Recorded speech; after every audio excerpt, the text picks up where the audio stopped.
Junior চিকিৎসকদের সাংবাদিক বৈঠক সরাসরি নজর রাখবো। जो हमारे चीफ सेक्रेटरी के साथ हुआ था उसके रूप में हमने एक डायरेक्टिव पाया जिसमें ये बातें कही गई कि सेफ्टी सिक्योरिटी ये सारी इम्प्लीमेंटेशन होगी, लेकिन ये कब होगी इसके बारे में कुछ नहीं बताया गया। इसी के साथ साथ जो थ्रेट कल्चर जिसका हमें पूरा यकीन है कि अभया एक थ्रेट कल्चर के वजह से जो ये दुर्घटना हुई है वो अभया की दुर्घटना थ्रेट कल्चर के वजह से ही हुई है। इसी के साथ साथ जो हमारा डिमांड इलेक्शन को लेकर है, ये पक्का यकीन है हमें कि जो इलेक्शन जब रिप्रेजेंटेटिव्स को हमारे सरों पर थोप दिया जाता है तो वो थ्रेट कल्चर का भागीदारी बनकर हमारे सरों पर अपना एजेंडा अपना प्रोपेगेंडा हमारे सरों पर लादने की कोशिश करते हैं। इससे थ्रेट कल्चर को बहुत बढ़ावा मिलता है। हमारा ये अब भी डिमांड है कि प्रिंसिपल सेक्रेटरी को पद से हटाया जाए। इसी के साथ साथ हमारा ये भी डिमांड है कि थ्रेट कल्चर पर कोई कड़ा रूप में किसी कड़े रूप में कोई एक्शन लिया जाए। इसके साथ साथ हम ये भी डिमांड करते हैं कि जो जो चीजें हमें बोली गई है उस पर जल्द से जल्द एक्शन लिया जाए। हम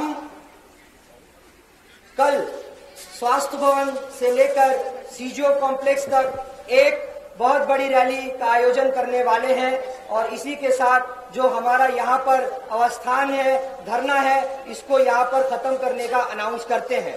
लेकिन हम जब अपने कॉलेज को वापस जाएंगे तो हमारी नजर प्रशासन पर जरूर रहेगी कि वो इन चीजों पर किस तरह से एक्शन लेती है।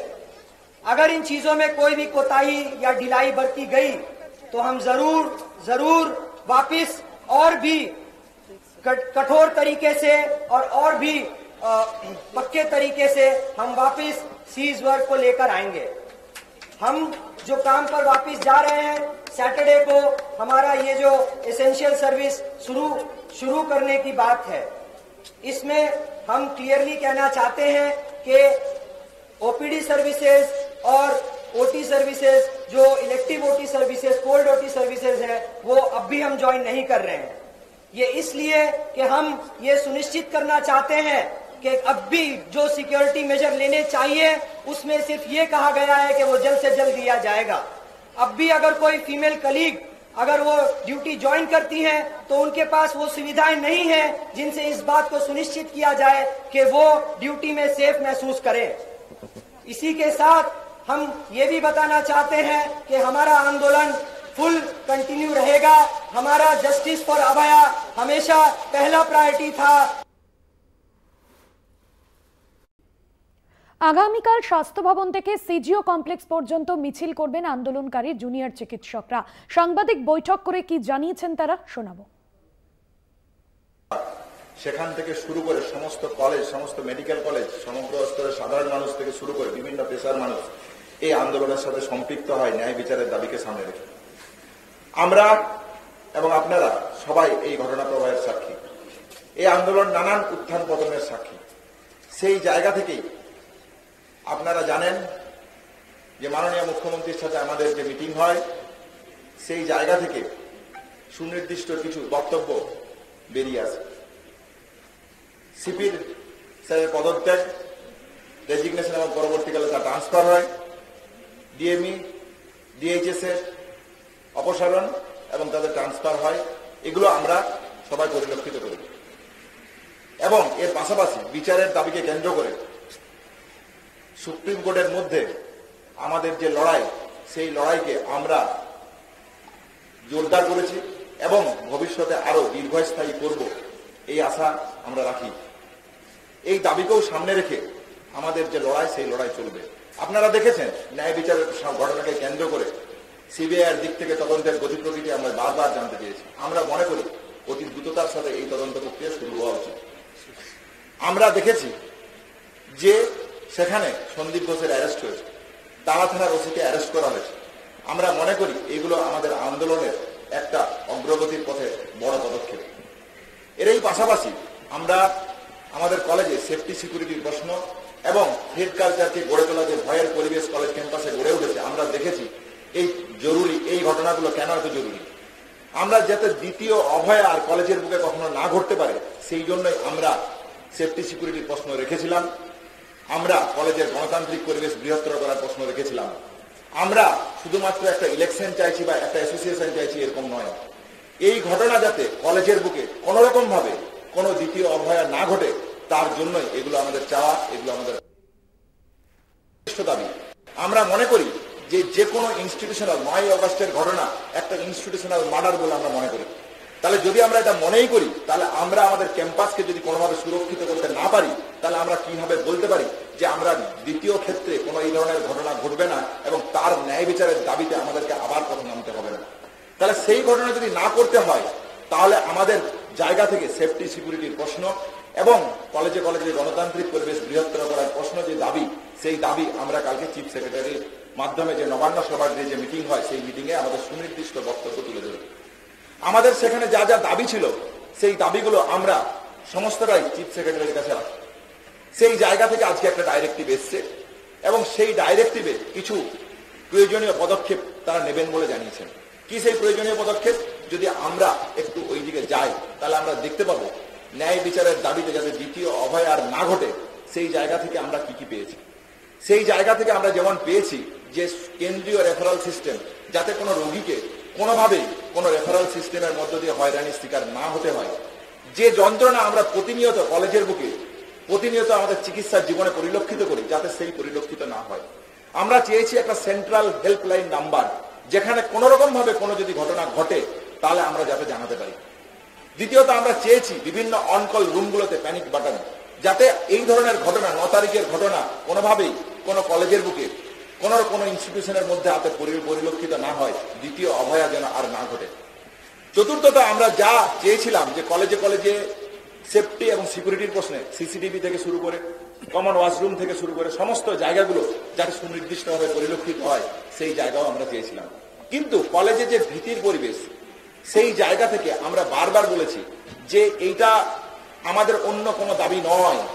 এই দাবি 9 অগস্টের যে ঘটনা, যাতে সেই ধরনের ঘটনা না ঘটে কলেজের বুকে, কোনো ইনস্টিটিউশনের বুকে, যাতে কোনো মাকে তার সন্তান হারা না হতে হয়, সেই জায়গা থেকে চেয়েছিলাম আমরা গণতান্ত্রিক পরিবেশটা আরো উন্মুক্ত। এইটুকুই আমাদের দাবি ছিল। কিন্তু আমরা দেখলাম রাজ্য প্রশাসনের পক্ষ থেকে এখনো কোনো সদর্থক পদক্ষেপ তারা নেয়নি। আমরা মনে করি আমাদের যে আন্দোলনের ঘটনা প্রবাহ, সেই জায়গা থেকে ন্যায় বিচারের দাবিতে আমরা কিছু উল্লেখযোগ্য পদক্ষেপ পেয়েছি। প্রক্রিয়ার যে গাফিলতি, এফআইআর করতে কেন এত দেরি, এই সমস্ত পুলিশের বিরুদ্ধে যা অভিযোগ ছিল সেই জায়গা থেকে সিপির রেজিগনেশন আমরা করাতে পেরেছি, এখন সে ট্রান্সফার হয়েছে। স্বাস্থ্য ভবনের মধ্যে যে দুর্নীতির জায়গা ছিল সেই জায়গাগুলোকে আমরা একটা জায়গা অব্দি পরিষ্কার করতে পেরেছি। এগুলো আমাদের আন্দোলনের একটা ছোট ছোট আংশিক জয় হিসাবে আমরা এগুলোকে গণ্য করছি। সেই জায়গা থেকে বলছি, কিন্তু সেফটি সিকিউরিটির প্রশ্নে এবং কলেজের গণতান্ত্রিক পরিবেশ যাতে উন্মুক্ত হয়, যাতে দ্বিতীয় অভয় আর না ঘটে, সেই জন্য আমাদের যাবতীয় যা কর্মসূচি সেই কর্মসূচি চলছে।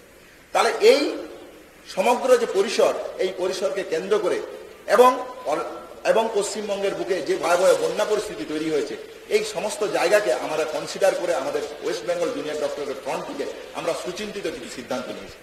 কি সেই সিদ্ধান্ত? আমরা মনে করি এই যে সমগ্র পদক্ষেপ হয়েছে ন্যায় বিচারের দাবিতে, এবং ন্যায় বিচারের দাবিতে আমাদের লড়াই কিন্তু শেষ হয়নি। এই লড়াই সুপ্রিম কোর্টের অন্দরে যেমন চলবে, ঠিক সেই রকমই আমাদের রাজপথে আমরা যে অন্যায়ের প্রতিবাদ রেখেছিলাম সেই পথও থাকবে। সেই জায়গা থেকেই আমরা কালকে স্বাস্থ্য ভবন থেকে সিজিও কমপ্লেক্স অভিযানের ডাক দিয়েছি বিকেল 3টায়। আমার সমস্ত আপামর জনগণ থেকে শুরু করে, সংবাদ বন্ধু থেকে শুরু করে, মিডিয়া বন্ধু থেকে শুরু করে সমস্ত মানুষের কাছে, সমাজের বিভিন্ন পেশার মানুষের কাছে আমার অনুরোধ থাকবে, আমাদের রিকোয়েস্ট থাকবে, আপনারা বিচারের দাবিতে ন্যায় বিচার যাতে অভয়া পায়, যে ডাক ছিল শুরুর থেকে, আরজিকর দিচ্ছে ডাক অভয়া বিচার পাক, সারা বাংলা দিচ্ছে ডাক আরজিকর বিচার পাক, এই দাবিতে এই মিছিল যেন মুখরিত হয়ে ওঠে। আমি মনে করি পশ্চিমবাংলার আপামর জনগণ যারা মনে করেন অভয়ার ন্যায় বিচার পাওয়া উচিত, তাহলে তারা আমাদের এই মিছিলের সাথে সম্পৃক্ত হবেন।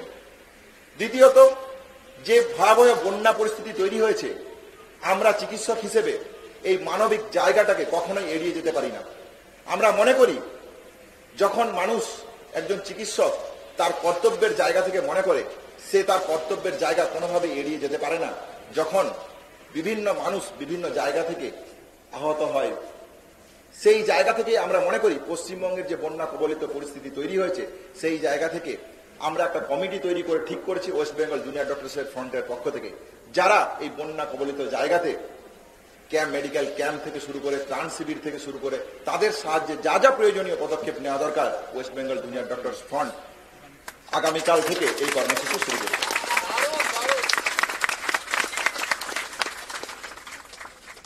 তাহলে কয়েকটা কথা বলে নেওয়া প্রয়োজন। যে জায়গা থেকে কালকে আমরা নবান্ন সভাগৃহে চিফ সেক্রেটারির সাথে মিটিং করতে গিয়েছিলাম, 5.5 ঘন্টা ধরে আমরা মিটিং করি এবং শেষত কি দেখা যায় যে আমরা কিন্তু মেলের কপিও আপনাদের পাঠিয়েছিলাম যে আমাদের সেফটি সিকিউরিটির যে দিক থেকে আমরা কি বোঝাচ্ছি, সিসিটিভি হোক, প্যানিক বাটন হোক, এগুলো যেমন রয়েছে, তেমনি জনস্বাস্থ্যের প্রশ্নটি আমাদের কাছে অত্যন্ত প্রয়োজনীয়। প্রত্যেকটা মানুষ, আপামর পশ্চিমবঙ্গবাসী, তারা প্রত্যেকে যদি স্বাস্থ্য পরিষেবা ঠিকভাবে পান তাহলে আমাদের জুনিয়র ডাক্তারদের সুরক্ষাও অনেকটা সুনিশ্চিত হবে। সেই জায়গা থেকে বেশ কিছু প্রস্তাব আমরা দিয়েছিলাম। আজ আমরা দেখলাম আমাদের এবং সেই ডিরেক্টিভও কিছু এসছে, সেই সংক্রান্ত আমাদের যে সাজেশনগুলো, সেই সাজেশন সংক্রান্ত অনেকগুলি ডিরেক্টিভই মেনে নেওয়া হয়েছে। আমরা মনে করছি আমাদের যে এই আন্দোলনের চাপ, আমাদের এই ন্যায় বিচারের আন্দোলন এবং তার সাথে জনগণের যে আন্দোলন, তা কিন্তু এই জনগণের একটা দাবিকে ছিনিয়ে আনতে বাধ্য হয়েছে এবং এটা আমাদের আন্দোলনের একটা আংশিক জয়। এর আগেও কলকাতার নগরপাল তার পর থেকে আমরা ট্রেনে নামাতে পেরেছি, আমরা ডিএমই ডিএইচএস কে এখান থেকে অপসারিত করতে পেরেছি। কিন্তু মনে রাখতে হবে, এখনো স্বাস্থ্য দুর্নীতির একদম মাথায় যে বসে আছেন প্রিন্সিপাল হেলথ সেক্রেটারি, তিনি এখনো বসে আছেন। মুখ্যমন্ত্রী বলেছেন যে সময় লাগবে, সময়ের অপেক্ষায় রয়েছি। এবং আমাদের 5 নম্বর দাবি যে আর একটা যাতে না হয়, আমরা বারবার বলেছি সুপ্রিম কোর্টে এই নিয়ে লিগ্যাল ফাইট কিন্তু চলবে, আমাদের লিগ্যাল ফাইট চলবে। এই যে থ্রেড কালচার, এই থ্রেড কালচারকে সমূলে বিনাশ করার জন্য প্রত্যেক কলেজে ইনকোয়ারি কমিটি বসাতে হবে, জন্য থাকতে হবে। প্রত্যেকটি জায়গায় সিলেক্টেড নয়, এই যে সিলেক্টেড মেম্বারদের মাধ্যমেই আসলে এই থ্রেড কালচার চলে, কিছু মানুষকে সিলেক্ট করে নেওয়া হয়। সেই জন্য প্রয়োজন একটা গণতান্ত্রিক নির্বাচনের মাধ্যমে সুষ্ঠু একটা পরিবেশ তৈরি, যাতে এই থ্রেড কালচার না চলতে পারে। এবং সাধারণ মানুষকে বুঝতে, অনেকে প্রশ্ন করছিলেন যে তোমরা তো অভয়ার বিচার চাইতে এসেছিলে, এখন নির্বাচনের কথা, এগুলো কথা। আমরা তাদের মনে করাতে চাই যে আমাদের ন্যায় বিচারের আন্দোলন অভয়ার আন্দোলনের জন্য, অভয়া যাতে ন্যায় বিচার পায় সেজন্য যেমন আমরা কালকে সিবিআই অভিযান করছি, সিজিও অভিযান করছি, ঠিক এই কথাটা মনে রাখা দরকার যে আর একটাও অভয়া যাতে না ঘটতে পারে। সমাজের কোন স্তরে এইরকম যাতে থ্রেড কালচার, দুর্নীতি যাতে না থাকতে পারে, সেটা সুনিশ্চিত করাও কিন্তু আমাদের কর্তব্য। সেই জন্যই কিন্তু এই প্রসঙ্গগুলো এসছে। এবং আজ যে ডিরেক্টিভ এসছে তার মধ্যে কিন্তু খুব সুচারুভাবে এই জিনিসগুলো এড়িয়ে যাওয়া হয়েছে। আমরা আজকে যে বন্যা পরিস্থিতি তৈরি হয়েছে তার কথা মাথায় রেখে এবং আংশিক যে জয় আমরা পেয়েছি সেই জয়ের কথা মাথায় রেখে আমরা কালকে মিছিলের পর নিজ নিজ কলেজে ফিরে যাব, ধর্ণা মঞ্চে ফিরে যাব এবং আমরা একটা স্ট্যান্ডার্ড অপারেটিং প্রসিডিওর তৈরি করব, এসওপি, যে এসেনশিয়াল সার্ভিস বলতে আমরা কি কি মনে করছি। এবং আমরা আংশিকভাবে, মনে রাখতে হবে, আংশিকভাভাবে আমরা সেই এসেনশিয়াল সার্ভিসে কিন্তু পরশুদিন থেকে জয়েন করছি, এটা দেখানোর জন্য যে আমাদের সদিচ্ছা রয়েছে এবং আমরা জয়েন করছি।